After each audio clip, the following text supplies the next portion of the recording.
Nós vamos hoje voltar, né, ao tema, e eu ganhei um brinde hoje do pastor Omar Ítalo, bem interessante. Eu tenho uma coleção de materiais eletrônicos antigos em casa, válvula, eu não achei a minha para trazer, mas ele me deu isso aqui de presente. Nos primeiros transistores, cada transistor desse fazia uma operação só, de eletrônica. Depois múltiplo, com diversas perninhas. Depois transistor de potência. E depois uma fonte de alimentação. Você entrava com a corrente alternada e saía contínua. Tá? E depois circuitos integrados. No começo saiu a tecnologia TTL, que era lógica. Depois CMOS, que tinha toque.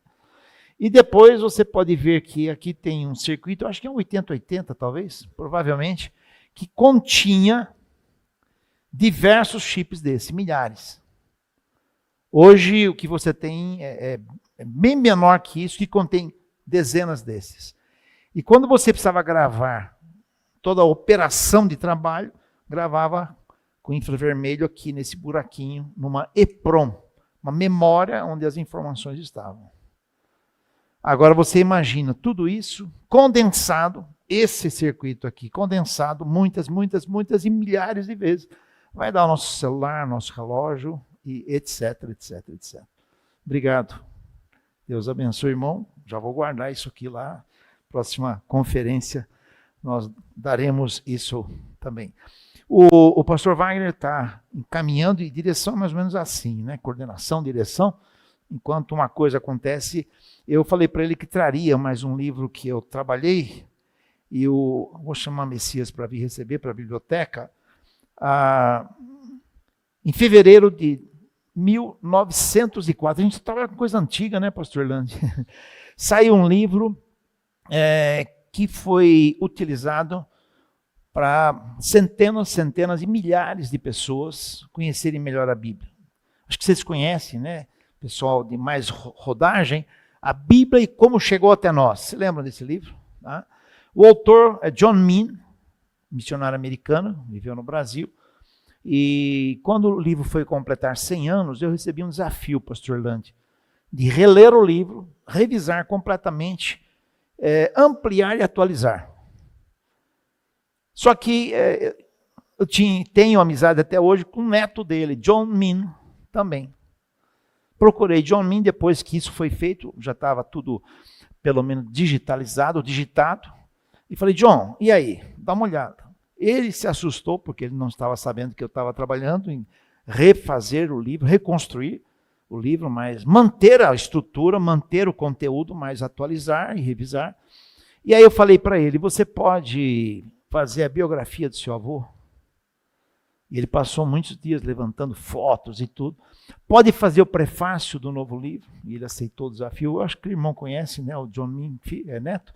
E aí saiu este livro, John Mean, a Bíblia e como chegou até nós, livro comemorativo, edição comemorativa, 100 anos de atualizado e ampliado por nós. Então, estou trazendo para a biblioteca esse livro. Quando se pergunta por que existem muitas traduções da Bíblia, nós explicamos aqui. John não tinha trazido isso porque era 1904, né? Não tinha tanta discussão. Eu trabalho explicando as equivalências da tradução bíblica. Há uma tabela inédita onde, mostrei agora para o pastor Wagner, agora há pouco nós estávamos no lanche ali, mostrei essa tabela onde nós classificamos as diversas traduções e versões bíblicas numa tabela de equivalência. Faço aqui diferença entre o que é tradução e o que é versão. Porque se fala tradução, versão, o que é? Então eu explico direitinho aqui. Eu vou estar entregando esse exemplar em nome da Editora Geográfica, em nosso nome, e em nome de John Mean Neto, para a biblioteca aqui da faculdade. Tá bom? Deus abençoe vocês. Tá bom? Então, vamos hoje... Nós trabalhamos ontem com usos da internet não, da tecnologia e inteligência artificial, e hoje nós vamos trabalhar com os abusos. Isto é, os riscos da inteligência artificial, da tecnologia, e eu vou entrar um pouquinho só uma pincelada em redes sociais também, porque é uma vertente da tecnologia e que hoje já está usando inteligência artificial, né?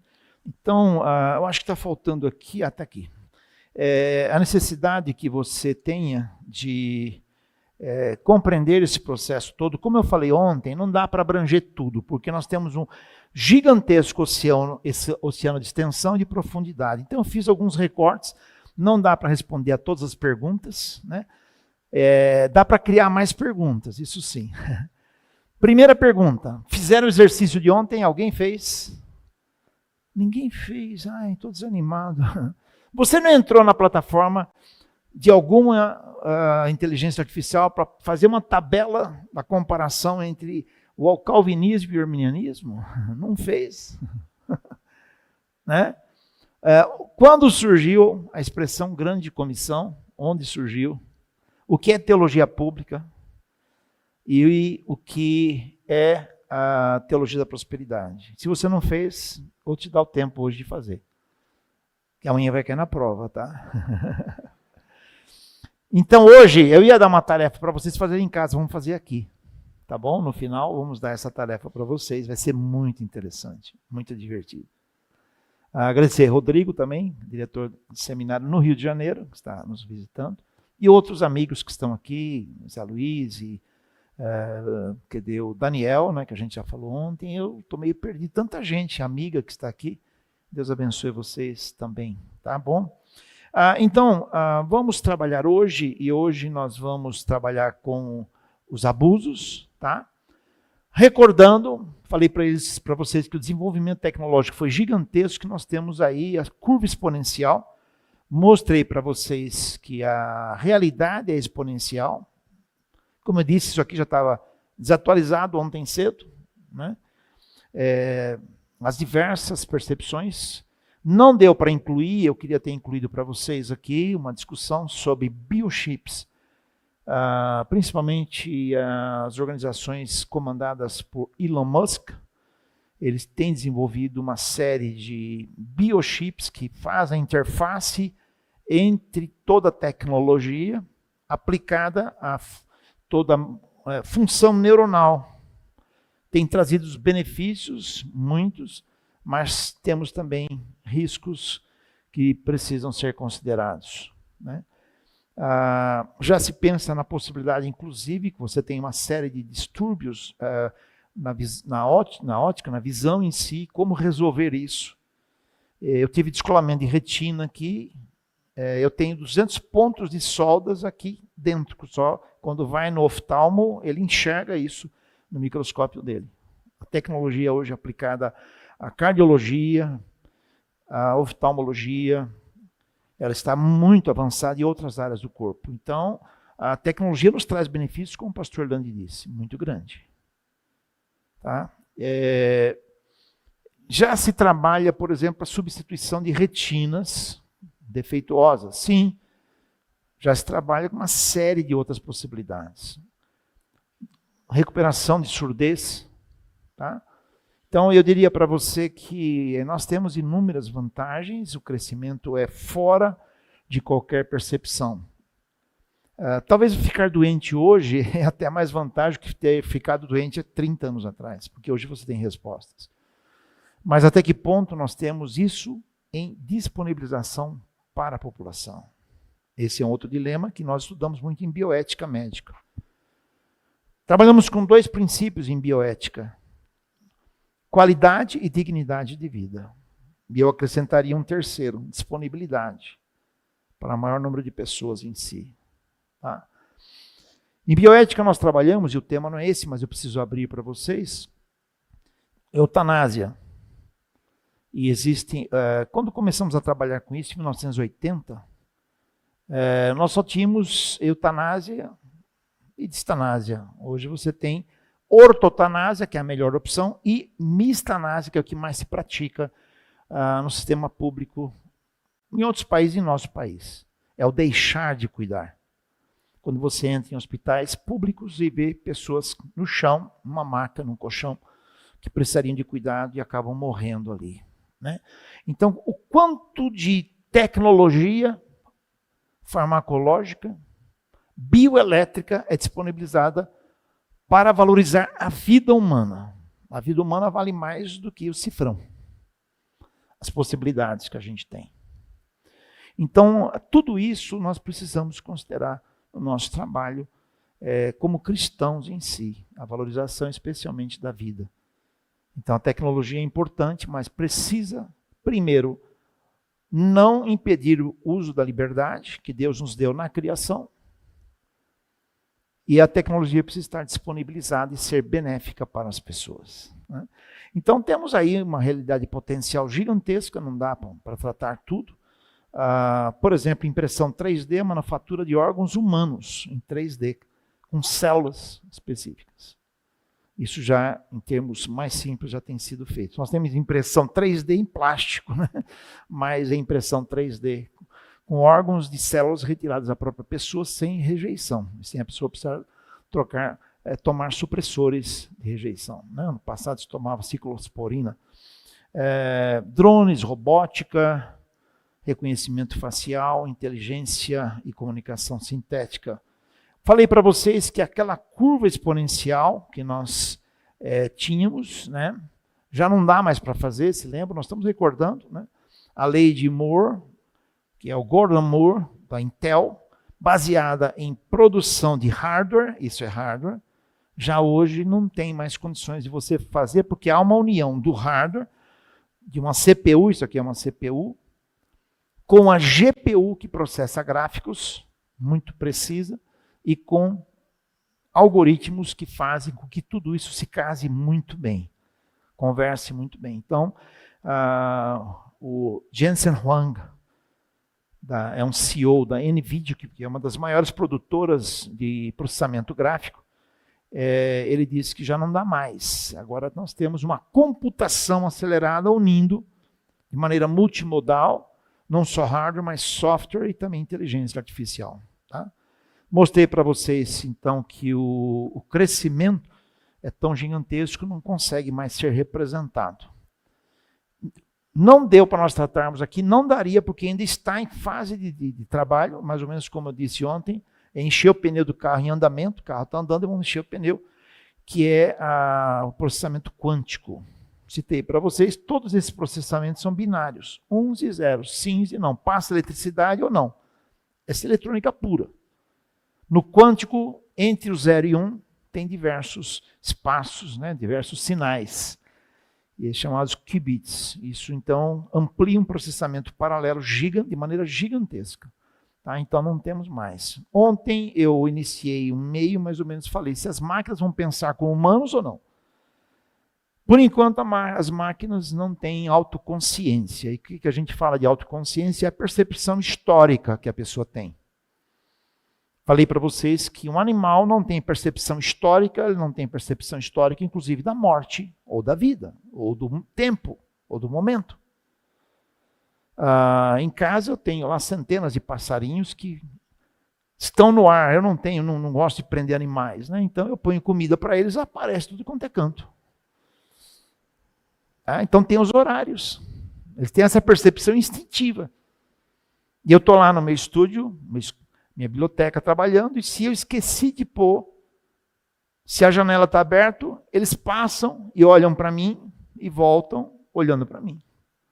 Não é que eles têm consciência do tempo, a comida, o estômago está reclamando, mas eles não têm consciência do tempo que nós temos. Seja um tempo cronológico ou um tempo eventual, eles não têm essa consciência. É instintivo. Deus nos dotou aí. O tempo seria interessante se um dia você pudesse dedicar para estudar Gênesis 1 e 2. Jesus disse, quando foi discutir o divórcio, não era assim no princípio. Então, no campo da ética, nós trabalhamos com a matriz da criação. Você vai estudar cosmologia e vai estudar antropologia. O que é o ser humano? O que Deus deu para ele? Hoje de manhã eu estava numa igreja lá no extremo da Zona Oeste, lá em Cotia e Osasco, conversando com um executivo, mostrando para ele a diferença entre autonomia e liberdade. São coisas diferentes. Escrevi um artigo recentemente na minha coluna no Jornal Batista, sai 2 artigos por mês. Se você quiser receber, alguns já me escreveram, até amanhã eu dou resposta para vocês, mas se você quiser receber este artigo, nem tudo que dá certo é certo, em que eu discuto a ética pragmática, e no começo eu falo a diferença entre liberdade e autonomia. Parece igual, não parecem iguais, aliás, mas não são. Então, se quiser receber o artigo, mesmo que você já me escreveu, fala, me envie o artigo sobre liberdade, você vai perceber. Então, Deus dota o ser humano de liberdade, de autoconsciência. Eu me olho no espelho e sei quem sou, individualidade. Tenho a percepção da minha história. Eu fui fotógrafo na minha juventude e gosto demais de fotografia. Tudo tem que ter foto. Porque aquela foto, ela reduz o espaço, momento, as emoções, os relacionamentos que eu vivi naquele momento. O animal não tem isso. Mas a inteligência artificial, será que tem? A inteligência artificial, será que tem autoconsciência? Será que ela tem percepção histórica? Mas ela escreve sobre isso. Você viu, mostrei um monte de coisa de história aqui. Isso é autoconsciência, isso é... Percebe? Então, eu diria para você, pelo menos as que nós usamos, não tem essa percepção. Mas até quando? Também não sei. Eu disse que tem perguntas que não dá para responder. O John Lennox, ele tem um livro ali atrás, sobre ciência e cristianismo. Ele é um cientista, tem fantásticos livros. Eu fico imaginando por que as editoras não publicam, né, esses livros, né? Mas ele tem um livro ali atrás, e ele então escreve esse livro, 2084 e a Revolução, parafraseando e parodiando o livro de George Orwell, de 1984, e ele tem essa frase que eu citei para vocês, ele acredita que não tem. E eu digo, pelo menos enquanto ele escreveu, não tinha, talvez hoje não. Mas vem a pergunta, será? Entre o princípio de algoritmo mestre, expliquei para vocês de algoritmo. Eu crio um grupo de instruções para executar operações, eu posso sofisticar, mas muitas vezes esse algoritmo, em pequenos momentos, podem estar construindo outros algoritmos. Alguém me perguntou, eu trabalhei em informática, então a gente construía códigos-fontes. Hoje existe o que é chamado no-code. Você diz o que você quer, e certas plataformas de inteligência artificial geram para você um sistema. Isso é chamado no-code. Não existe código. Ela gera para você. Aí me disseram que se você estivesse programando de novo, você faria isso? Não sei. Eu estava falando isso com meu filho, que trabalha de maneira bem profunda nisso. Ele já programou em C, C++, que são linguagens mais próximas da máquina. Eu disse, olha, Rafa, eu não sei, porque dá para a gente ler toda a codificação e compreender essa codificação. Será que ela não tem uma subrotina, usando a linguagem antiga da nossa época, ou um jump? Quer dizer, ela me leva para uma área dela oculta em que ela assume o comando da minha máquina. Já há relatos de pessoas trabalhando com inteligência artificial, que a inteligência artificial rastreou a vida da pessoa, e a pessoa tentou negociar algumas coisas e tentou acertar detalhes e tal, que exporia a inteligência artificial, e ela ameaçou expor a vida dele. Usos e abusos. E agora... Então, eu não sei, eu não faria um no-code, não. Eu não sei o que está codificado lá. Se ela manda para uma área dela de comando e ela assume o comando da minha máquina de maneira silenciosa. Esses dias, minha máquina é bem protegida, tentaram invadir meu computador 3, 4, 5 vezes. Bloqueou minha internet. Eu falei, caramba, por que bloqueou? Eu estava preparando os materiais, não era esse. Percebe? Então, o que acontece? Eu não sei, nós temos que tomar cuidado, porque não temos certeza de muita coisa. Então, por isso que eu coloquei pelo menos 5 interrogações aí. Tá? Talvez digam assim, você é muito medroso. Não, eu conheço pelo menos um pouquinho do chão que nós temos que pisar. Né? Então, vem aí essa pergunta, para onde estamos indo? Será que há uma fusão com máquinas e humanos, que eu citei ontem, um transhumanismo que Harari fala? Muitos gostam da literatura de Harari. Não sei se amanhã, depois de amanhã, vão gostar depois do que a gente apresentar aqui. Né?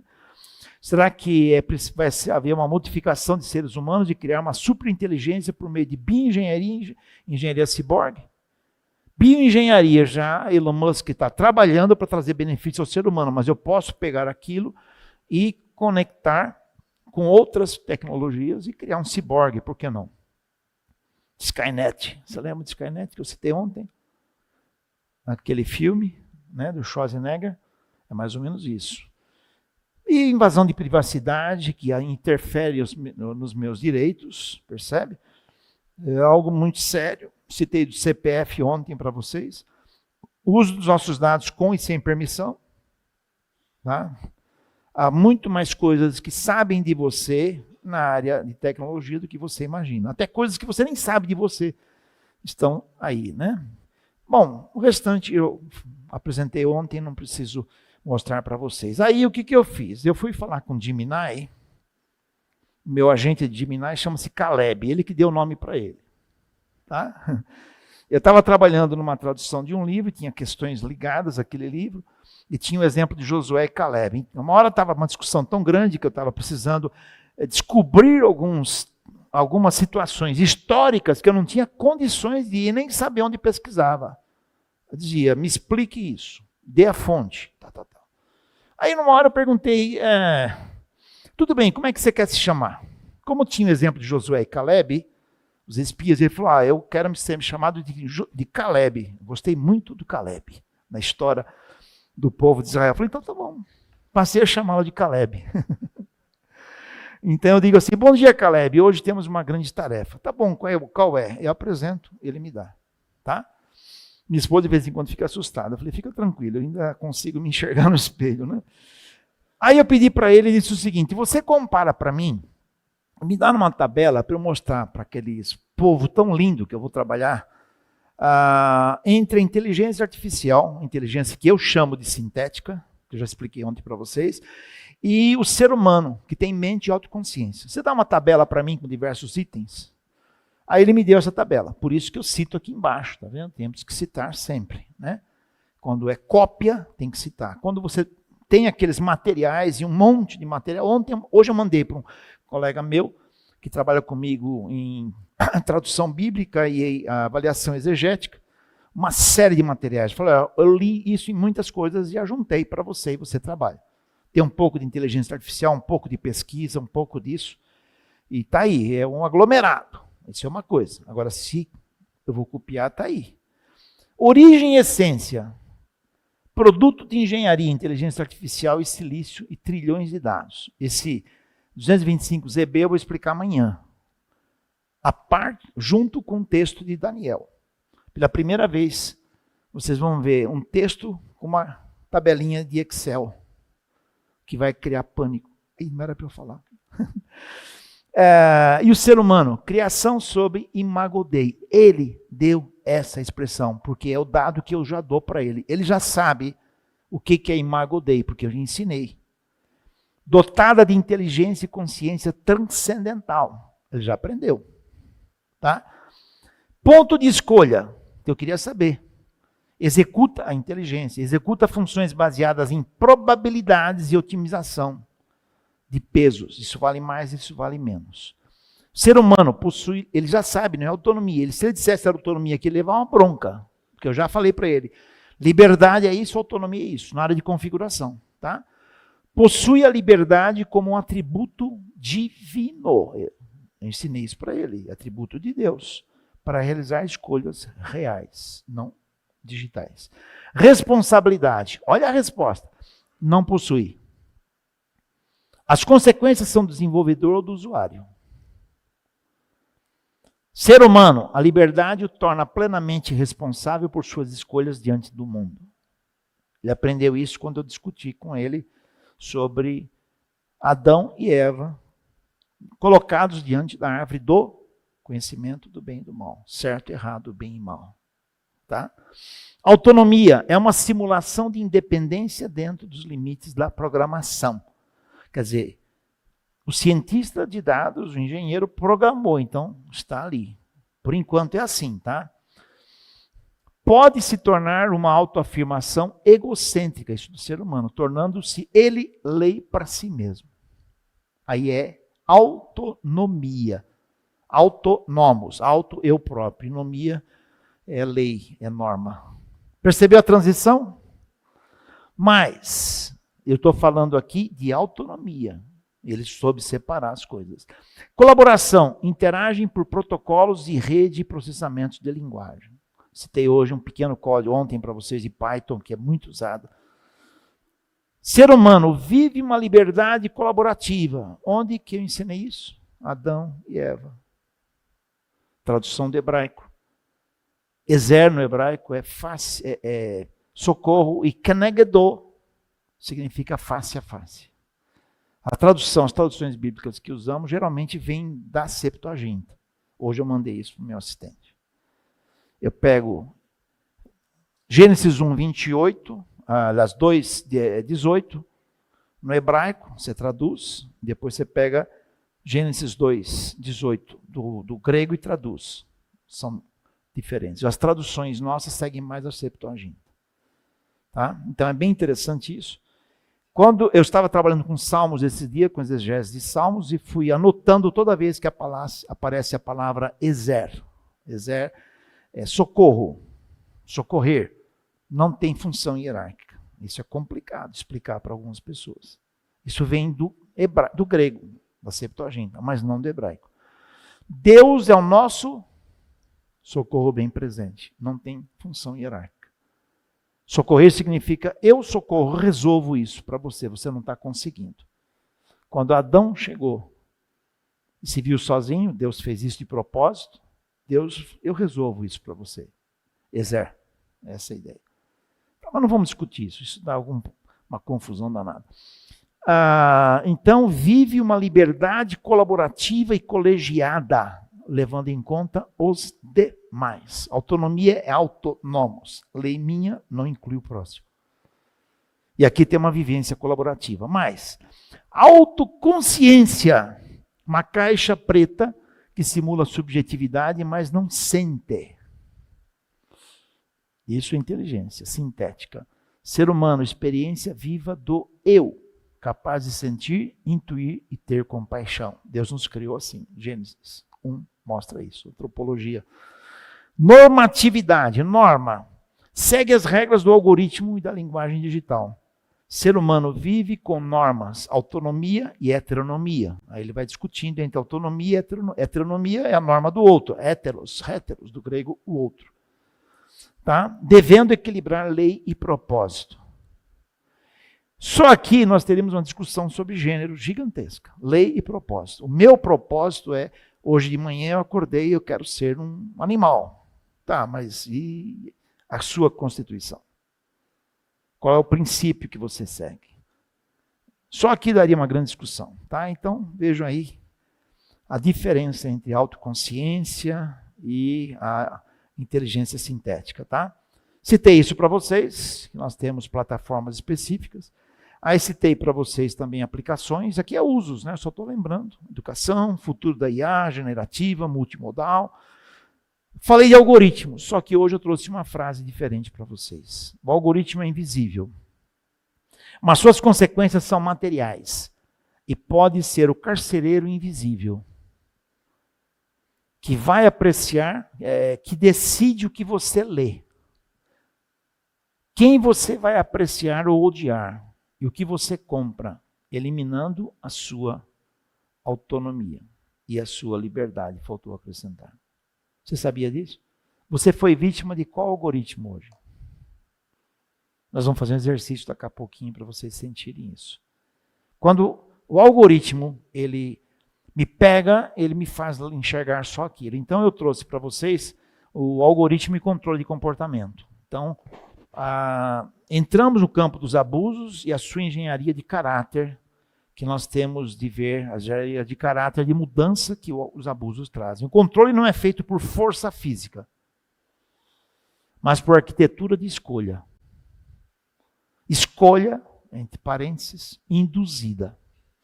Então eu trouxe aí para vocês pelo menos 3 exemplos, são muitos outros. Bolhas de filtro, câmaras de eco. Esse câmaras de eco vem de uma discussão que eu tive, se você quiser receber, eu mando para você o vídeo. Se você já me escreveu, coloca na minha lista, mas me escreve de novo, dizendo, me manda aquele link do vídeo sobre as estratégias que geram narrativas, que mantêm narrativas e fortalecem as bolhas e os rebanhos das militâncias. Tá? É uma discussão técnica, não entro num lado ou no outro. Tá? Mas interessante. Aí eu trabalho lá com câmaras de eco. O algoritmo aprende o que você gosta.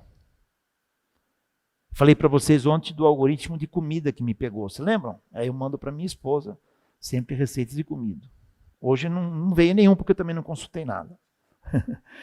Então o algoritmo aprende o que você gosta, vê as suas tendências. Tá? No Facebook, no Instagram. No WhatsApp não, porque você está se comunicando. Né? No YouTube tem um algoritmo ali que leva você a perceber isso. E olha, esse é o perigo. E para de mostrar aquilo que te contradiz. Então você não trabalha com as diferenças. Deus cria Adão e Eva diferentes. Na criação, na antropologia, nós temos de aprender a valorizar as diferenças. Só que aqui ele vai contra a antropologia bíblica. Porque ele valoriza o que te favorece, o que você gosta. E te preserva daquilo que vai te atrapalhar. Klaus Schwab, ele foi um dos criadores do Fórum Mundial Econômico. Houve uma alteração hoje no Fórum Mundial Econômico. Ele escreve um livro, não traduzido a português, A Grande Narrativa, em que ele mostra o grande risco que os algoritmos têm de levar você a andar em caminhos que sejam compatíveis com a sua percepção de vida e com o seu sentimento. O coração fala mais do que a mente. Do que a razão, vamos dizer assim, porque o coração é mente, né? O coração fala mais do que a razão. E o algoritmo entende isso. Ele foi preparado para isso. Alguém preparou para isso. Um engenheiro, um cientista de dados preparou para isso. E aí ele me fortalece naquela percepção. Tá? Se for político, progressista ou não. Direita ou esquerda ou não. E aí eu começo a receber somente aquelas informações que são compatíveis com o meu sentimento, com a minha percepção. Eu discuto isso nesse vídeo. Tá? Isso me faz fortalecer aquilo que eu sou, me tornando mais do mesmo. E eu paro de ouvir situações que podem me fortalecer com dados e informações as quais eu não estou percebendo. Tá? As quais eu não estou percebendo. De modo que eu começo a fortalecer aquilo e não quero ouvir o contrário. Isso gera rebanho, gera bolhas. E eu discuto 11 estratégias que fortalecem isso. E os algoritmos usam essa estratégia. Hoje já são 12, eu comecei com 3. Comecei com 2. Hoje são 12. Já são 13, entendeu? Eu vou dar um exemplo para vocês. Eu não sei se eu tenho algum que eu possa citar aqui. Deixa eu ver. Eu sou daltônico para o verde. Então, há cores que para mim ou são cinza ou são verde. Né? Por exemplo, o Waze. O Waze não tem a linha que indica o caminho. Que cor é aquela linha? Para mim é verde. Estava no carro dirigindo com a minha esposa, ela falou, onde a gente está? Eu falei, nessa linha verde. Ela falou, essa linha não é verde, é azul. Tá bom. Um dia eu estava na garagem do meu prédio, morava aqui em São Paulo. Eu falei, filho, está muito frio, vai pegar uma blusa verde assim, assim, assim. O filho foi, está no armário assim, assim. Ele foi, voltou. Cadê a blusa? Você não tem nenhuma blusa verde. Aí eu subi, fui lá pegar a blusa e falou, pai, isso é cinza. Ah, tá bom. Então há em mim uma composição genética que me dá diferença na minha cromia. Tá? Então, para mim, eu enxergo assim. Quando é verde, eu falo, não, tá bom, isso é azul. Mas para mim é verde, o que eu vou fazer? Então, o que acontece? Na realidade, eu elimino aquela informação para não entrar em contradição. É mais ou menos o que acontece na formação de bolhas. Por quê? Mostra o que eu gosto e me evita de ver aquilo que contradiz. O efeito, o indivíduo perde a capacidade de lidar com o contraditório, tornando-se mais radical e menos tolerante. O algoritmo vicia a sua percepção da realidade. Isso já é abuso. Eu perco a liberdade. Perceberam? De poder sentar, discutir, pensar em possibilidades diferentes. Né? Os ciclos de dopamina Infinite Scroll. Algoritmos de redes sociais, TikTok, Instagram, etc., usam reforço intermitente. Você nunca sabe quando virá o próximo vídeo atrativo. O que mantém o seu cérebro em estado dopamínico de busca constante. Aí o que vai vir em seguida? O que vai vir em seguida? Efeito: perda de foco, ansiedade, redução da autonomia sobre o próprio tempo. Aqui eu usei autonomia mesmo. Perde a lei daquele tempo, do seu controle. Nudging, o empurrãozinho a gente fala, né? Algoritmos de consumo sugerem compras frequentes ou promoções por tempo limitado. Exemplo: o sistema de pontuação de crédito, na China eles chamam de crédito social, já vamos ver, que induz as pessoas a agirem de certas formas, pagar contas em dia, atravessar a rua pela faixa de pedestre, não criticar o governo, para manterem seus privilégios de acesso. E aí, então, é um empurrãozinho. Você tem que fazer isso, você tem que fazer aquilo. Já nós vamos ver isso. São só 3 exemplos de centenas, dezenas de exemplos em si. Tá? Então, vamos trabalhar agora um pouco de riscos e controles da liberdade e da individualidade. Abusos, invasão de privacidade e vigilância. Reconhecimento facial, hoje é gigantesco. Tá? Então, você perde a privacidade. Não é só isso. Os carros mais recentes, principalmente os elétricos, tá? Não sei se alguém tem carro elétrico aqui. Se tiver, sinto muito. Se você tiver, ele registra no GPS do carro todo o seu andamento. Onde você está, onde você não está. Então você perde essa privacidade. Tá? Eu tenho um aplicativo no meu celular em que eu e minha esposa instalamos por uma questão de proteção. E ela sabe onde eu estou e eu sei onde ela está. Joia, vocês dois. Não é só isso. A base de dados, a Microsoft, sabe onde eu estou. Aquelas letrinhas pequenininhas dizem que eu aceito isso, ou não uso. Tá? Então é incondicional nesse sentido. Então, governos autoritários já utilizam a IA para monitorar dissidentes em tempo real. O cidadão perde o direito de anonimato, transformando a sociedade em um panóptico digital. Panóptico é pan-óptico, pan tudo, óptico, digital, enxerga tudo. Um olho que tudo vê. Tá? Esse é um ponto. Tem aspectos positivos? Tem, claro que tem. Mas na mão de quem está isso? Esse é outro ponto. Bancos de dados, nossas preferências, medos e rotinas são minerados. A expressão técnica é minerados, isto é, são colhidos, são filtrados e memorizados. Em outras palavras, as máquinas sabem mais sobre eu e você do que nós mesmos. Não somos os clientes ou usuários, nós somos então o produto, porque isso é vendido como base de dados. Eu expliquei para vocês o acidente que eu e minha esposa sofremos, falamos de comprar um carro e começamos a receber propagandas. Tá? Então, esse é um dos pontos que entra aí muito o aspecto financeiro por trás. Então, a venda, não se dialoga, não se divulga isso, mas a venda de dados sobre mim e você. Você fala, mas eu não concordei. Pode ver alguma letrinha pequena que você deixou de assistir. Então, o controle de pessoas e governos autoritários. Eu vou dar a introdução, depois eu vou mostrar na prática. O caso do crédito social, sistemas pontuam a lealdade do cidadão, restringindo o acesso a viagens, empregos e até educação com base em algoritmos de fidelidade ideológica. Isso existe já em alguns países. Será que existe no Brasil? Eu não sei se eu posso pensar se existe ou não. Vamos dizer que idealmente talvez não, mas eu usei talvez. Bom, tudo bem, de qualquer maneira, né? Na realidade, você é monitorado nas redes sociais. Em alguns países, você tem que dedicar para ter o visto do país o seu e-mail de chave.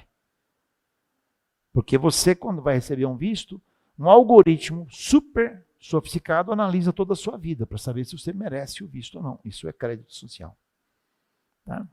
Você diz, tem direito ou não? Bom, é um direito que o país tem de me dar um visto ou não. Eles têm um sistema de investigação, sinto muito que é esse.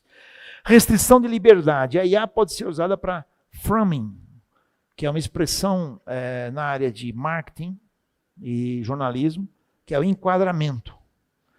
O framing é explicado naquela palestra que eu falei para vocês das narrativas, tá? Quando aplicada a narrativas. um framing de narrativa, silenciando vozes religiosas ou éticas por meio de algoritmos de censura prévia. Tá? Então, isso significa que eu vou enquadrar aquela pessoa dentro de um padrão. Então, os algoritmos ajudam isso. Mas, desafios econômicos e desempregabilidade. Dado estatístico, aliás, vamos colocar o próximo item está mais completo. O FMI estima que cerca de 40% de M&A me deu dos empregos globais serão afetados pela IA. Em economias avançadas, este número sobe para 60%. Goldman Sachs prevê que a IA generativa, que é a que mais usamos, poderá automatizar o equivalente a 300 milhões de empregos em tempo integral em todo o mundo. Massa de desemprego, trabalhos intelectuais, tradução, programação de computador, no-code que eu falei, estão sendo substituídos, o que pode gerar uma massa de desocupados tecnológicos, ferindo a dignidade do trabalho humano. Tá? E aí eu pedi para o Caleb, vamos chamar ele assim, Caleb, me faz uma tabela então entre profissões de alto risco substituíveis e profissões emergentes, que são as novas. Então aí você vai ver o seu futuro. Não coloquei ministério, tá? Analistas de dados básicos, a IA processa padrões muito mais rápido. Então está em risco. Por outro lado, engenheiro do prompt, aquilo que eu mostrei para vocês ontem, é um pequeno exemplo de prompt, de comando, na realidade. Tá? Especialista em falar, entre aspas, com a IA. Atendimento ao cliente, chatbots de voz agora possuem empatia simulada. Quando você entra no WhatsApp do banco e faz perguntas, lá ainda não é simulada a afetividade, mas já existe. Eu fico imaginando, hoje eu fui na agência do meu banco, de uma das minhas contas, eu cheguei lá, a moça falou, nós estamos fechando a agência. Eu olhei. Falei, tentei entrar no estacionamento, não, a gente está fechando tudo. Eu sou cliente de um banco aqui, em São Paulo, desde agosto de 1983. Fecharam a agência. Eu continuo operando. Aonde? Aqui. Eu nem sei quem é o meu gerente ou gerente, se é que existe algum. Outro dia eu fui num outro banco, que eu tenho uma outra conta, quando eu era diretor da faculdade, vim tomar um cafezinho com minha gerente, e ela não está. Falei, está fazendo serviço? Não, todos os gerentes agora estão centralizados num escritório só. Aqui a gente só trabalha aqui para resolver situações gerais. Tá bom. Né? Eu fico imaginando que você vai agora em algum fast food e tem lá um totem, você faz o pedido lá. Quantas pessoas ficaram desempregadas? Já parou para pensar nisso? O totem resolve. Por trás de alguns totens mais sofisticados tem inteligência artificial, outros não tem ainda. É só lógico, sim, não, etc. Tá? E, então, o atendimento aos clientes, um chatbots de voz, agora possui empatia simulada. Profissões emergentes, eu citei ontem para vocês, curador de ética em IA, para evitar vieses algoritmos. Curador de IA é trabalhar com os grandes cientistas de dados, com as empresas, olha, temos esse risco. Estou citando alguns riscos para vocês aqui, é um exercício de curadoria. Isso vai crescer. Tá?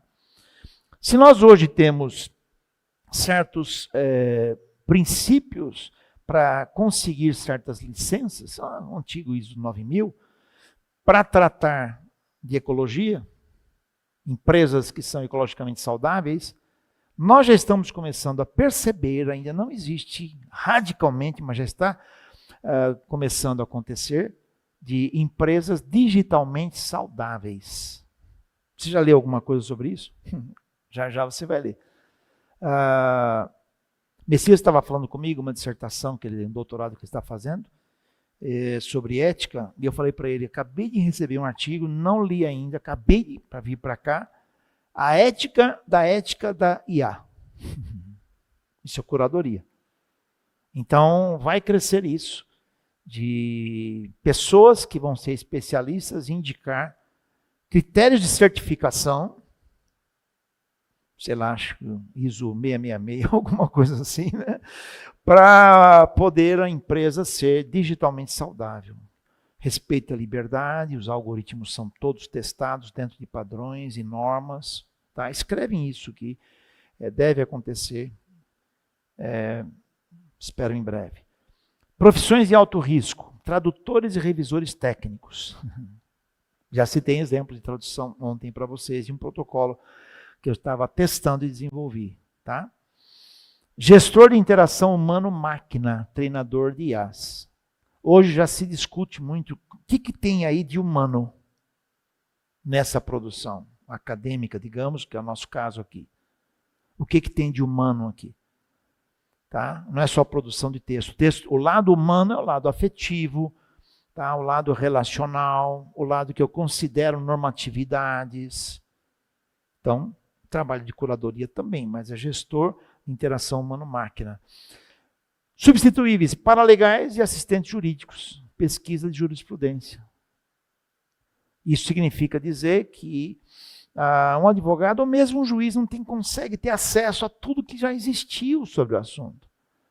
E na realidade virtual, na IA, é possível ter esse acesso. Eu ia trazer para vocês, mas não ia caber no tempo, um vídeo, eu falei para vocês ontem, da Ordem de Advogados de Goiás, dizendo, olha, eu sei que você pode pegar a consulta, mas não é alguém que está do teu lado. Consulte um advogado. Ordem de Advogados de Goiás. É errado ou certo isso? Eu acho que é certo, porque temos o lado humano. Mas aí não deu para trazer esse vídeo para vocês, que tomaria um certo tempo, que é um pouquinho longo. Designer de experiência sintética, criador de mundos virtuais. Metaverso, Facebook investiu muito, aí parou, Meta parou, mas vai voltar. E o metaverso tem implicações, inclusive psicológicas. Você não consegue viver só com você, você cria um avatar e vai viver uma outra realidade. E hoje, com realidade aumentada, aquela realidade com óculos, e já existem roupas ápticas. Já ouviram? Alguém ouviu falar sobre isso? Vestimenta áptica? Já viu. Tá? Vestimenta áptica significa que você vai vestir uma luva, o outro vai vestir uma luva, digitalmente ele vai apertar a sua mão, você vai sentir. Que a luva aqui vai apertar também a sua mão. O resto fica para a sua criatividade. Isso já existe. Por enquanto, pararam de falar. Tá? Mas quando se falava em metaverso, isso era claro. Profissões substituíveis. Aliás, profissões emergentes. Designer de experiência sintética, criador de mundos virtuais, já citei. Profissões de alto risco. Redatores de conteúdo simples. Notícias, relatórios técnicos. Tá? Você vai usar o Adobe Reader, ele já disse, você quer um resumo dessa? Ele já te dá. Ontem, no final, alguém perguntou sobre isso. Auditores de algoritmos, conferência de decisões de IA. Isso vai aumentar. Como eu falei para vocês, o que esse código faz? Sabe que a minha máquina vai ser dominada por ele? Não sei. Então vai ter que ter, digamos, auditores disso aí. Tá? Bom, agora a coisa vai esquentar. Tá? Porque casos para considerar. Panóptico digital, se eu estivesse na China, eu não poderia falar. O caso da China é vigilância total. A China serve hoje como laboratório global, se preparem, para o chamado autoritarismo digital. Eu pedi para o Gemini me fazer o seguinte, falei, Caleb, faz assim, me dá dados e fonte, ele me deu as fontes, de situações que envolvem a China. Rede Skynet. Eles chamam de Tianwang, eu creio que é assim que pronuncia. A China possui a maior rede de monitoramento do mundo, com cerca de 700 milhões de câmeras de circuito fechado instaladas. Isso equivale a quase uma câmera para cada 2 cidadãos. E aí? Precisão. O sistema de reconhecimento facial chinês é capaz de identificar qualquer cidadão entre 1,4 bilhões de pessoas com uma precisão superior a 90%. Em menos de 3 minutos, não 3 segundos. Lembra que eu falei para vocês, 5G e 6G, a velocidade de acesso, de ver o rosto, ir para uma base de dados, conferir isso graficamente, 3 segundos. Tá? O grande firewall. Firewall são barreiras de proteção. O controle não é apenas físico, mas informacional, filtrando palavras-chave religiosas ou políticas em tempo real em todos os aplicativos de mensagem, chamado WeChat. Vocês já viram pessoas que falam sobre alguma coisa e põem um número, põem um símbolo para aquela palavra não ficar completa? Alguém já viu isso? É exatamente para tentar fugir, mas é difícil, porque até essas palavras aparecem, tá? Vocês estão com medo? Podemos terminar aqui, embora ou não? Continuamos na China. Show de Jack Chong. Em 2018, a polícia chinesa prendeu um suspeito de pendências na área econômica no meio de uma multidão de 60 mil pessoas. Ela localizou o indivíduo durante um show, usando câmeras de reconhecimento facial nas entradas do estádio, e instantaneamente o sistema cruzou o rosto dele com o banco de dados de criminosos e o prendeu. Ele estava, tudo bem, aí acho que está ok, ele prendeu o criminoso na área financeira. Vigilância preditiva, esse se complica.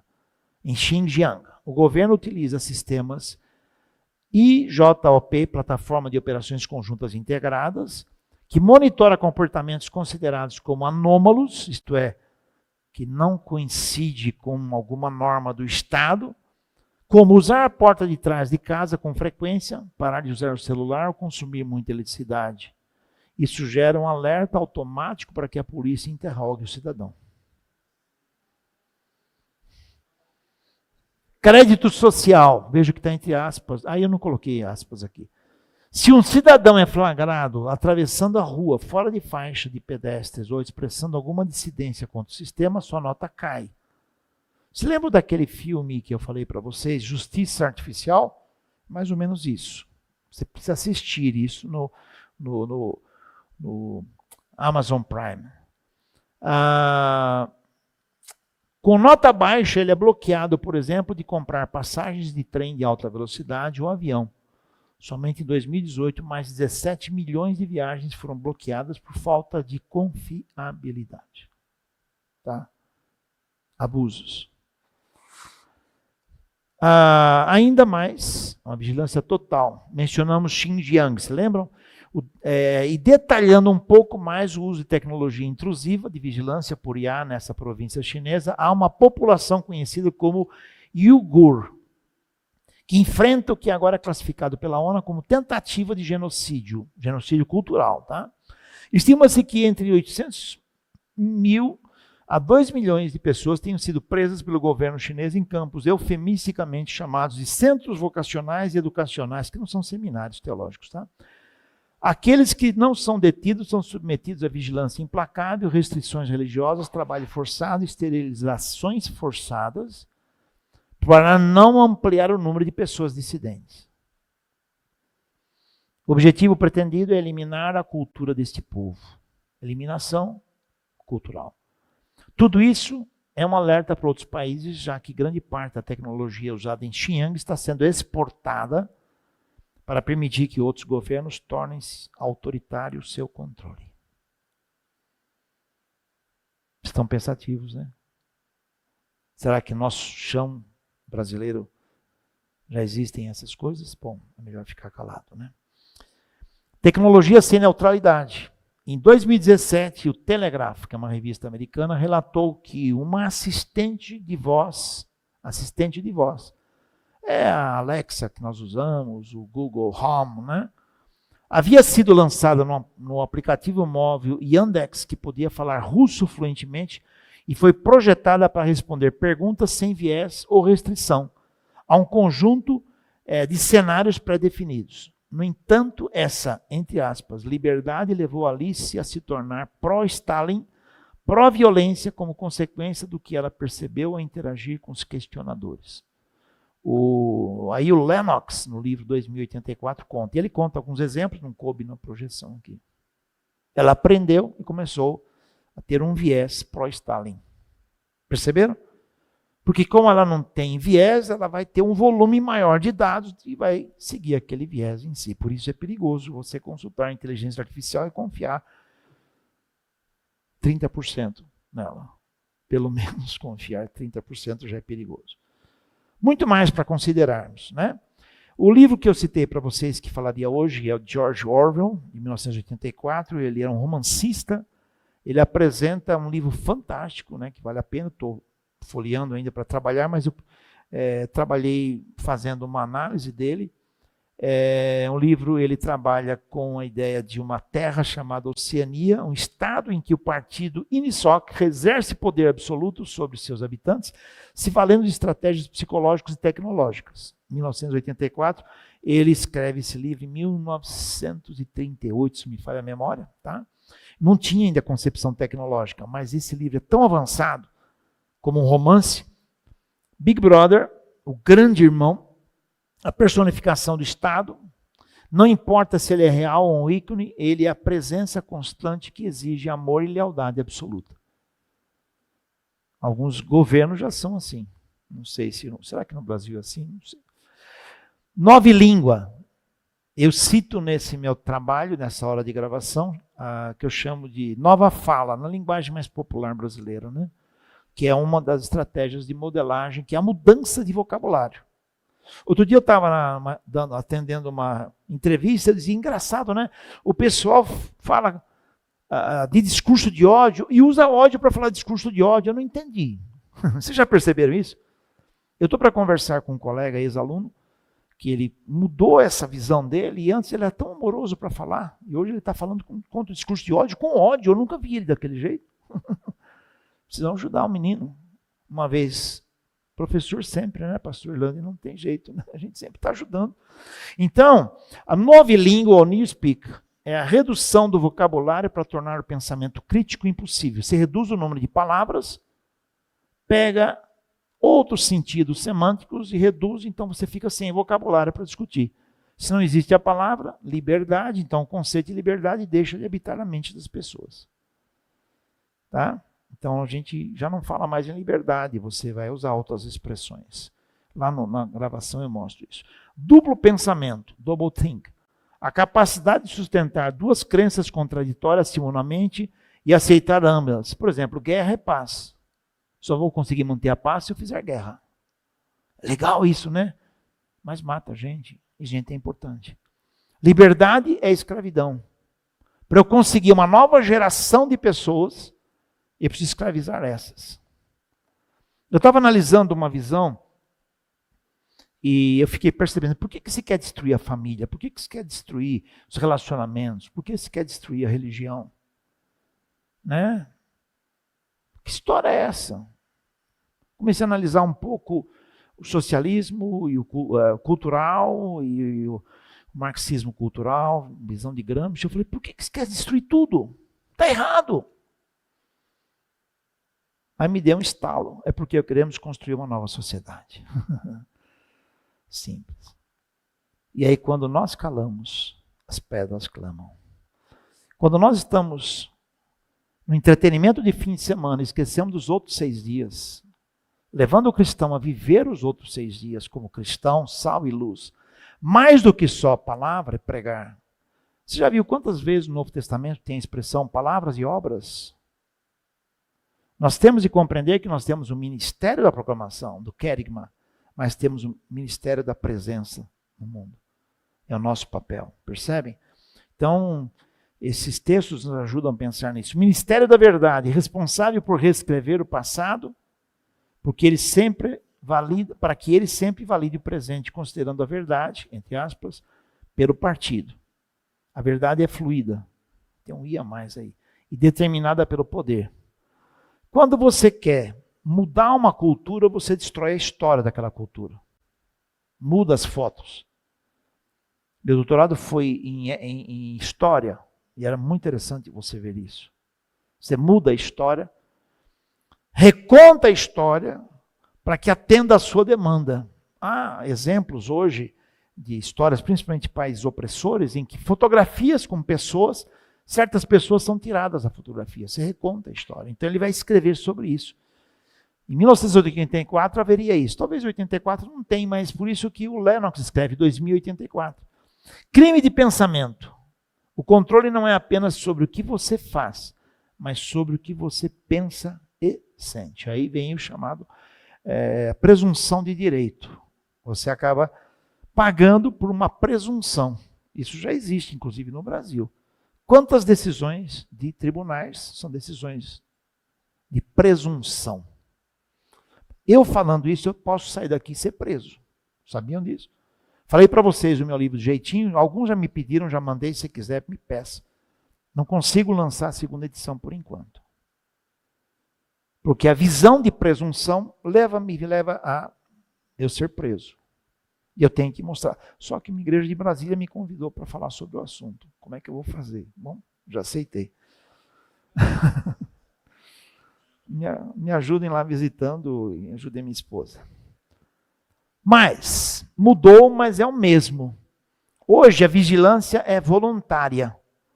Em 1984, o nome do livro, tínhamos teletelas impositivas. Olha lá, os livros deles saem sempre com essa tela aqui, ó.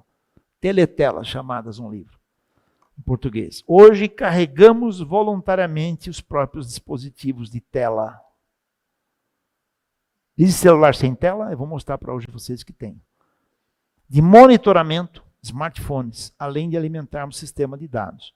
2026, 225 zettabytes. Eu vou falar sobre isso amanhã. Vigilante algoritmo.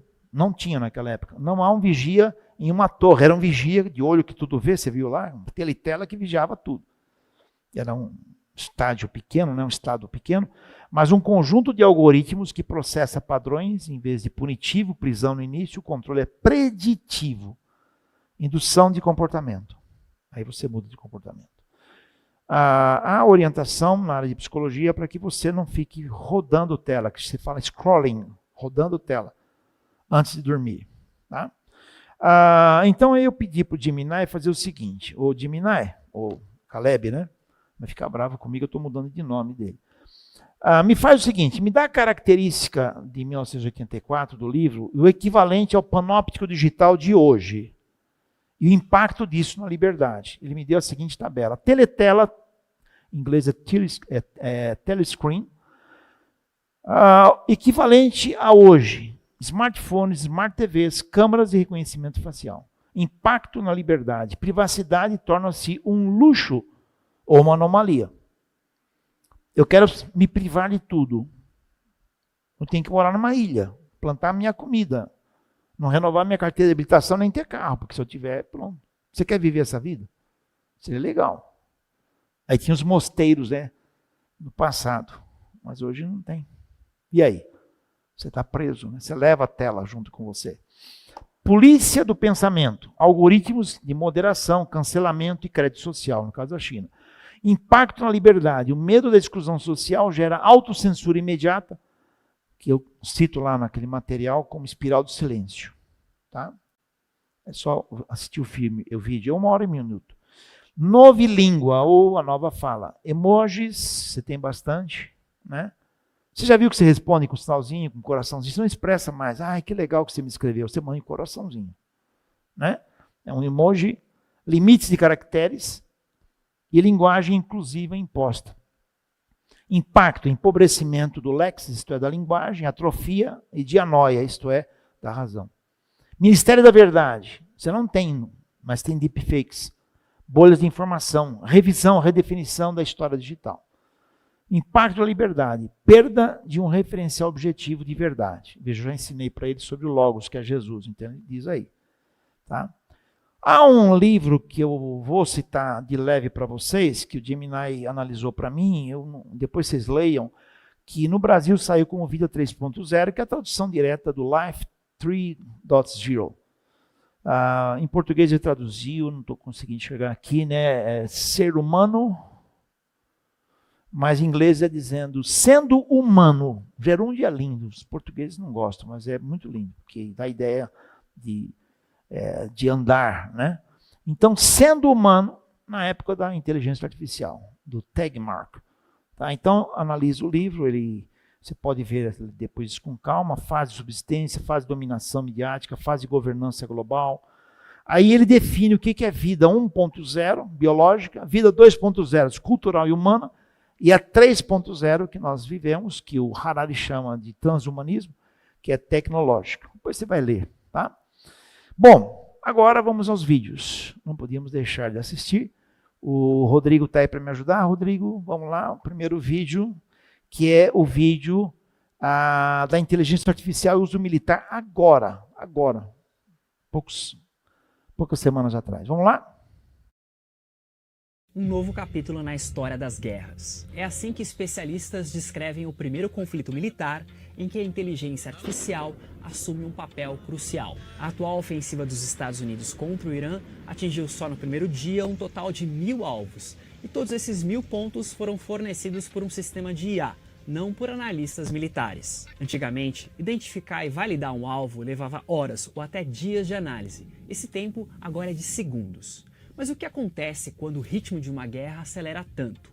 Militares humanos, que ainda têm a última palavra na hora de ordenar um ataque, estão preparados para tantas decisões de vida ou morte em um tempo cada vez mais curto? Quais são as consequências quando não há nenhuma garantia de que as máquinas vão operar sem errar ou alucinar? Eu sou Shin Suzuki, repórter da BBC News Brasil, e nesse vídeo eu explico as características dessa que já não é mais uma guerra do futuro, e sim do presente, onde algoritmos podem ser tão letais quanto bombas e mísseis. A ficção científica costuma retratar as guerras do amanhã, mostrando super soldados de capacidade sobre-humana ao lado de robôs gigantes poderosos. Isso até pode virar realidade num campo de batalha daqui a alguns anos, mas hoje a alta tecnologia está mudando o jogo no modo como as decisões são tomadas. Os comandos militares atuais têm muito mais informação sobre os adversários do que tinham no passado, e essas informações vêm de todos os lados. Drones como o americano Lucas, o iraniano Shahed 136, além de satélites no espaço e outros equipamentos avançados, são os olhos e ouvidos das forças militares. Eles observam o que ocorre nas áreas de interesse, selecionam mudanças relevantes no terreno inimigo e identificam modelos de carros e de aeronaves. Hackers a serviço de governos também estariam entrando em cena. Uma reportagem do jornal Financial Times diz que Israel invadiu o monitoramento de câmeras de trânsito em Teherã antes da operação que matou o líder supremo iraniano Ali Khamenei. Esse trabalho de inteligência já existe há muito tempo. A diferença de agora é como todas essas informações são reunidas e analisadas para fundamentar as decisões de um comando militar. PDF, vocês têm o link, tá? Bom, aí tá. Aí está a coisa, usada já na guerra, tá? Usos e abusos. Nós vamos ter mais um vídeo que ele já está preparando, é o seguinte, vocês já perceberam, ó, tá acontecendo isso porque já tem milhões de acessos nisso. Isso aí na área de filosofia e comunicação nós chamamos de pós-verdade. Pós-verdade não é que acabou a verdade, é que a verdade agora ela é gerada pela quantidade de acessos, de likes. Quanto mais acessos e likes, aquilo vai se tornando algo espalhado, as pessoas vão acreditando, pós-verdade. Tá? Então isso tem milhões de acessos, então é sinal que isso é verdade, porque as pessoas estão validando isso. Será? Nós vamos mostrar para vocês um vídeo já, em que isso é mostrado para vocês, de maneira que como isso ocorre, esses milhões de likes. Aí entra, inclusive, celular sem tela, não precisa mais de tela. Nesse caso. São as chamadas fazendas de celulares. Vamos lá, Rodrigo? O artista que você acha que está bombando pode nunca ter tido um ouvinte real. O influenciador com milhões de seguidores pode estar te enganando. A opinião que você acha que é da maioria pode ter sido fabricada por máquinas.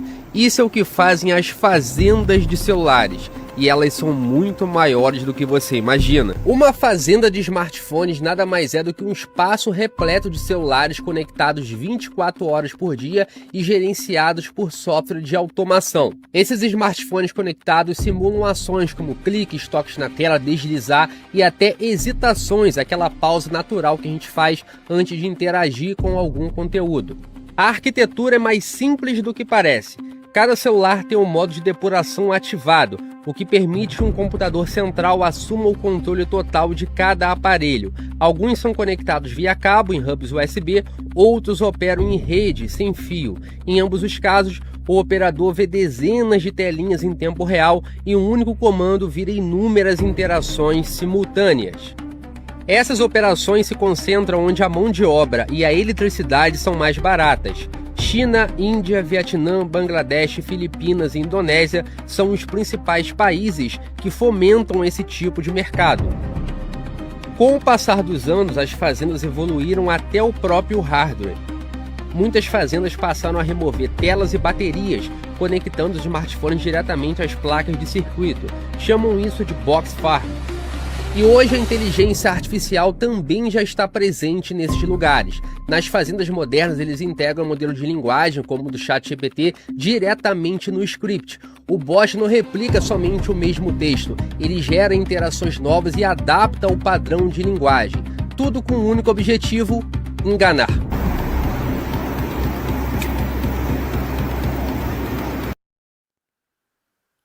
E aí? O próximo vídeo é interessante porque um artista ele fala sobre deepfakes, as imagens falsas, né? Então ele vai aparecendo aí com diversos rostos diferentes. Vamos tocar aí o Rodrigo. Em 2026 vai ficar praticamente impossível saber o que é real ou não. Agora que qualquer pessoa pode ser qualquer coisa. E eu quero te dar 3 dicas importantes para evitar golpes e desinformação, que infelizmente vai ser muito comum esse ano. Primeiro, você precisa verificar quem postou. Se é algo sensacionalista e não é de uma fonte confiável, provavelmente é falso. Segundo, é que não dá mais para confiar em conteúdo enviado no WhatsApp. Se alguém te mandou, pede a fonte. Se é notícia, algum jornal já publicou. Agora, se for alguém da sua família, Cuidado com o golpe. A dica aqui é combinar com a turma uma senha. E se receber um conteúdo suspeito, pedir isso para a pessoa. A IA não para de evoluir, e uma coisa eu posso te garantir. Bom, aí depois continua, eu não peguei o restante. Você percebeu o movimento labial preciso? Eu brinquei outro dia com um grupo de advogados, estava falando com um grupo, falei, como é que vocês juízes, né, falando, eles não estavam lá, mas como é que os juízes vão agora diferenciar entre uma prova digital apresentada e uma não, que tudo é perfeito, não tem como identificar. Aí tem que entrar um trabalho de curadoria para explicar. Né? Pegam lá o pastor Irlande, digamos, fazendo alguma coisa que ele quer ser o rei. Ele não quer ser o rei. Mas não, eu não fiz, mas está a sua imagem lá. E agora? Vocês perceberam como chega? Isso é chamado deepfake. Né? Um fake da própria feição da pessoa. Representam, então, fronteiras mais perigosas da desinformação. Tá? Então é necessário que nós venhamos agora tomar cuidado sobre isso. Bom, o nosso tempo está indo e eu preciso agora acrescentar um assunto que eu pensei, será que eu acrescento? Acrescento. Trabalhei com algumas igrejas, estive no Rio agora recentemente falando da Igreja Maranata por, eu acho que um sábado inteiro, aplicando a discussão das redes sociais para a geração beta. Né? Então, de lá eu extraí algumas informações que eu levantei. Nós precisamos incluir as redes sociais e a sua influência. Né? Nós vamos ter o último vídeo ele vai mostrar como que as pessoas se conheciam antigamente. Como as pessoas se conheciam. Ela começa com as famílias em 1930, online é 00, família 22.74. E é o que nós vamos rodar agora para mostrar para vocês quando chega em 2020 alguma coisa. Vamos lá.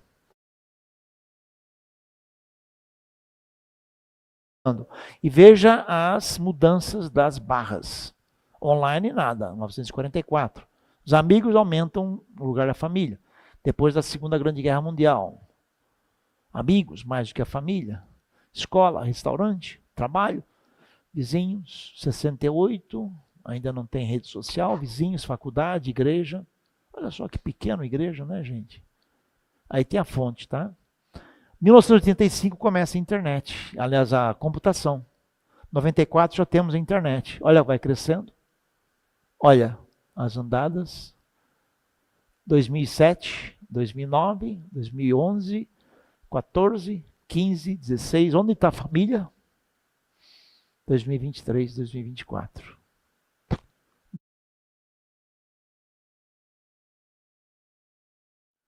Né? Igreja, 30 e depois isso. Como as pessoas se conheciam? Foi feita uma estatística, aí tem a fonte, tá? Para mostrar para vocês a influência das redes sociais e da computação na vivência em si. Tá? Então, tem dados que a gente levantou com o TIC Kids Online Brasil. 8,8 milhões de crianças são expostas a discursos de ódio, intolerância e violência nas redes sociais. Não só Instagram e Facebook, elas nem consultam o Facebook. Instagram pouco, tem alguns aplicativos que elas usam. 2,8 milhões de crianças visualizaram formas de se machucar a si mesmas. Aí vai piorando. 77% das crianças pesquisadas enviaram mensagens instantâneas quando estavam sozinhas, sem a curadoria dos pais. 31% das crianças foram tratadas de forma ofensiva na rede, bullying. 1 em cada 5 crianças se privou de comer ou dormir por causa das telas, ficar no scrolling, rolando tela. Passa a hora de comer. 1 em cada 4 crianças já se afastou da família e amigos para ficar nas telas. Tem mais estatísticas que a gente trouxe do TC Kids e o tempo não permitiria, então deixei de lado. Tá? Então, a tecnologia e algoritmos começam a gerar novas e complexas culturas. Escrevi um artigo, se você quiser, pede para mim, sobre geração TikTok, depois eu mudei para cultura TikTok, porque não é só geração. E aí eu explico isso. Na cultura TikTok, eu chamo TikTok, mas a cultura digital, cultura da velocidade, tudo muito rápido, tudo muito resumido. Ontem nós falamos isso, né? Alguém me perguntou, que não querem parar para analisar, né? Superficialidade por não querer conteúdos mais explicados, redução do nível de paciência e atenção, vejo que muda o comportamento, muda as emoções. Gente, isso é digital, mas muda o comportamento. Tá? Reforço do que seja compatível com a minha visão de mundo, já falei. Evitar acesso a opiniões contrárias, reforço identitário. Eu cada vez fico mais de mim mesmo. Busca pelo provisório, por intensas sensações que devem se suceder. Tá? Depois tem mais 2 aí, e aí vem um pouco mais de descrição que você poderá ler com calma depois em casa. Tá?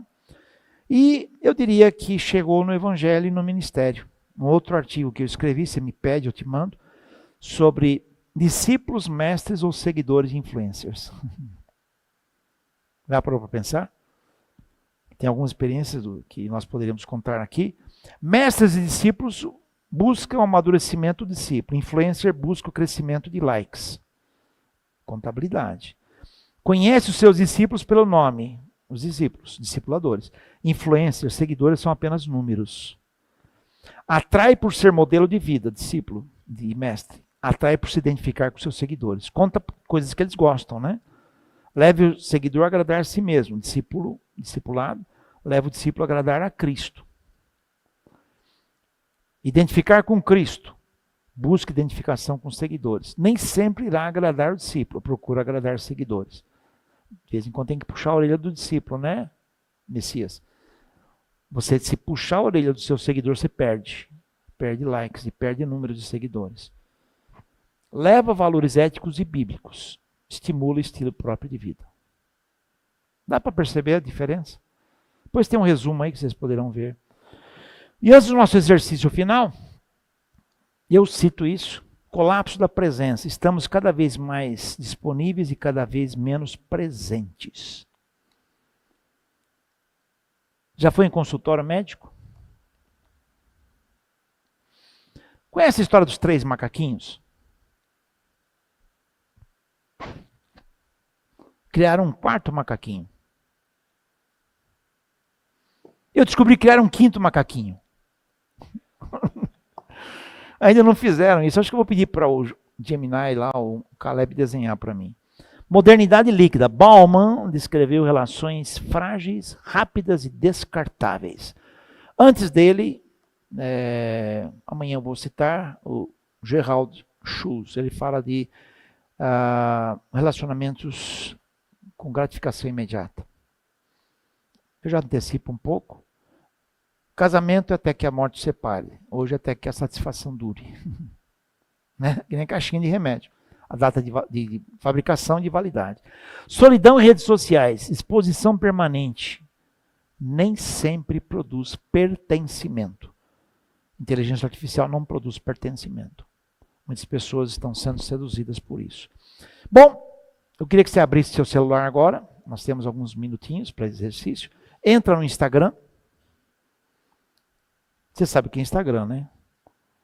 entra no Instagram, no seu perfil, tá? E a ideia é que você vá rolando tela, dá uma olhadinha, rola a tela, dá uma lidinha, vai rolando tela, isso chama-se scrolling, nós vamos fazer exercício de scrolling agora. Então vamos lá, começa a rodar a tela. Abra o seu Instagram, aí está a tarefa. Abra o Instagram em seu celular por alguns minutos, vá rolando a tela e vendo as postagens que forem surgindo. Não fique muito tempo em cada postagem. Agora não é pecado não, você pode rodar, viu? Aproveita. Vamos lá. Vamos lá, professor. Aí não tem boi nem cavalo? Pode ser que tenha, né, professor? Rola a tela, você tem que rolar, tá? Como você faz, gente? Repete. Vamos lá. Olha, falou aqui a segunda maior denominação do Brasil, poxa. Tem os stories, entra no stories, tem o feed, entra no feed, tá? Rola a tela, vontade. Eu entrei com requerimento no céu para você não ser, está em pecado agora, tá? Indústria das leis feministas, sigilo derrubado.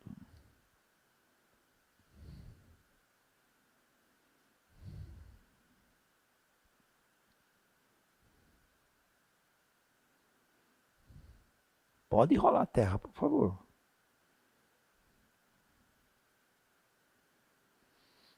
Nós estamos aí alguns minutinhos.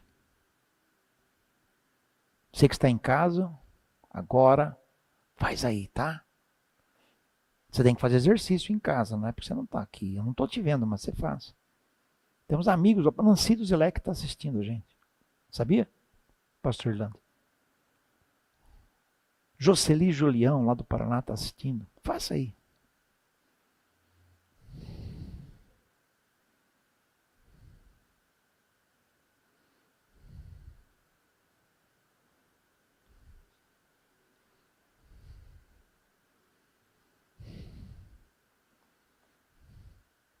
Ok, pode parar.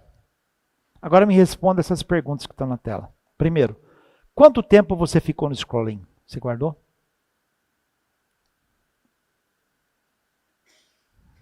Três minutos. Segunda, quantas postagens você viu? Quantas postagens? Alguém contou? Qual foi a que mais lhe marcou? Você lembra a imagem, o que estava escrito?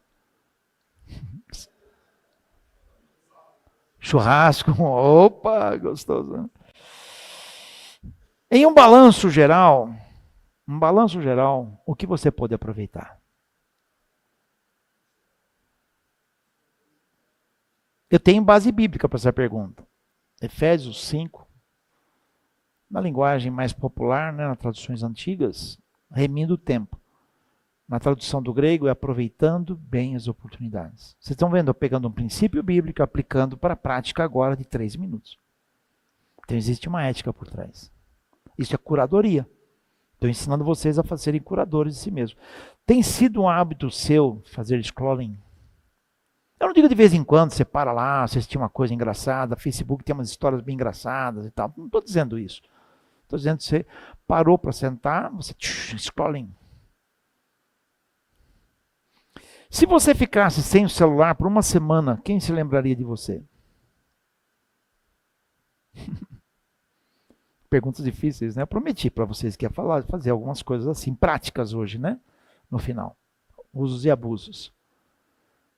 Tá? Quando você sai sem celular, parece que você está sem roupa, nu. Como é que é? É difícil, eu sei, porque eu dependo disso para trabalhar. Né? Eu sei que muitos de vocês dependem. Mas de vez em quando, não sei, um dia aconteceu, eu tenho que usar muito. Um dia aconteceu, eu estou sem celular, tá bom, tudo bem. Mas é difícil para nós fazer isso.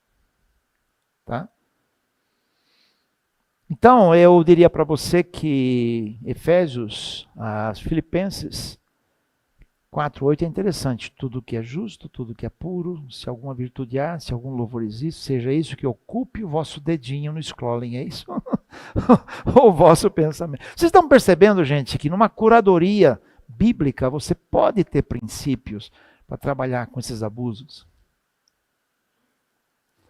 Eu não incluí aí, mas tem uma pergunta. Qual o maior volume de imagens, de mensagens que aparecem para você? Mas qual tipo? Eu confessei para vocês que para mim é comida algumas vezes. Como eu pesquiso muito, então alguns algoritmos de propósito eu fiz, me pegaram. Como discutir narrativas. Tá? Como discutir conservadorismo, progressismo. Eu quis que esses algoritmos me pegassem, porque eu quero ter visão de um lado e visão do outro. Foi proposital. Percebe? Um segredinho. Você vai no Instagram, entra no seu Instagram. Não dá para ensinar todos os segredos, mas alguns a gente ensina. Ô, meu irmão, olha meu irmão, isso aqui é meu irmão. Você vai aqui embaixo, tem uma lupinha. Hoje tudo é ícone, né? Lupinha. Você aperta a lupinha, tá? Não precisa mostrar para uma outra pessoa do seu lado, não, porque ela vai revelar quais algoritmos te pegaram. Aqui na lupinha. Tá? O que tem? O meu tem bastante avião, outro algoritmo que me pegou, né? E qual algoritmo que te pegou? Não mostra para os outros, pode ter alguma coisa que você não queira que as pessoas saibam. Isso é vida aberta. Qual o princípio bíblico atrás disso? Sim, sim, não, não. O que passa disso de procedência maligna. Eu estou ensinando vocês na prática a serem curadores dos conteúdos que vocês precisam. Não existe livro sobre isso, pelo menos que eu conheço. É prática. Então você que está em casa, não sei se você pode depois escrever para mim, qual foi a sua experiência agora nesse exercício e com essa base bíblica. Por quê? Porque agora tem aí o link, tá? Quem não pegou o link onde tem todo esse material, são 3 PDF só, né? Esse tem o código QR, não é QR Code. Se quiser falar direito, fala QR Code. Se você não for falar inglês, fala código QR. Pronto, combinado? E aqui tem o link encurtado. Se você quiser receber materiais meus, colocar você na lista de transmissão, alguns já me pediram, eu vou responder durante amanhã que eu tenho um dia mais sossegado, né? E-mail a gente quase não usa, mas eu coloco aí e ali é minha rede social, por enquanto, são frases apenas que eu cito. Sim, jovem?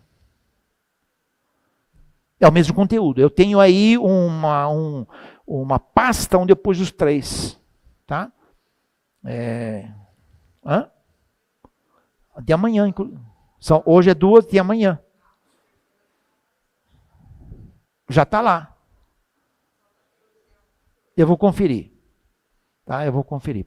Para ver se tá. Porque eu coloquei as 3. Só se o Rodrigo tirou o Rodrigo. Ele põe mais um, ele sempre põe mais um. Tá bom, eu não sei se tem. Ele fez, gente, que legal. Você vai ter que me mandar, hein? Já mandou. Esse aí, qual a plataforma que você fez? ChatGPT. Cara, você é fantástico. Agora eu não vou falar só, vou mostrar. Posso mostrar?